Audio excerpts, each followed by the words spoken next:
आपण फेर मतमोजणीची मागणी केली होती, आपणही उमेदवार होतात, आपला प्रचार यंत्रणा आपल्या लोकांपर्यंत पोचलेले चिन्ह आणि नाव तरी सुद्धा मतदान कमी झालंय. काय निवडणूक आयोगाने तुम्हाला उत्तर दिलं?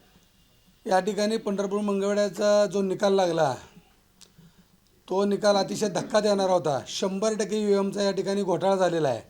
त्यामुळं मी कालच ताबडतोब निवडणूक निर्णय अधिकाऱ्याकडे माझा तक्रारी अर्ज दिला होता. परंतु त्या ठिकाणी निवडणूक निर्णय अधिकाऱ्यांनी 5च मिनिटात माझा तक्रारी अर्ज फेटाळून तो अमान्य केलेला आहे. याचा अर्थ 100% EVM घोटाळा आहे. कारण मी VVPATच्या स्लिपच्या मोजणीची मागणी केली होती, ती ताबडतोब निवडणूक निर्णय अधिकाऱ्यानं त्या ठिकाणी फेटाळलेली आहे. 100% EVMचा घोटाळा झालेला आहे. कारण गेले 15 वर्ष मी काम करत असताना हजारोच्या संख्येनं या ठिकाणी या मतदारसंघातील जनता माझ्याबरोबर आहे. परंतु माझ्या प्रभागात असेल किंवा माझ्या वेगवेगळ्या पदाधिकाऱ्यांच्या प्रभागात त्यांची देखील मतं त्या ठिकाणी पडलेली दिसत नाहीत. याचा अर्थ 100% EVM घोटाळा आहे. या ठिकाणी भारतीय जनता पार्टीनं छोट्या पक्षांना संपवण्याचा घाट घातला, हे या निकालावरून सिद्ध झालेलं आहे.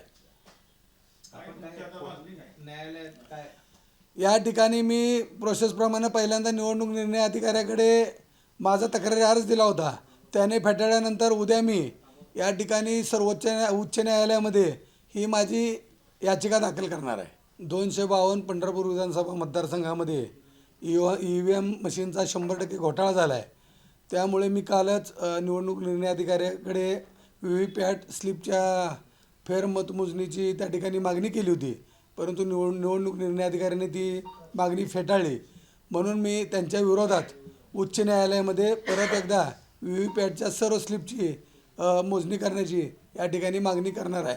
कारण माझी खात्री झाली आहे 100% या ठिकाणी EVMचा घोटाळा आहे.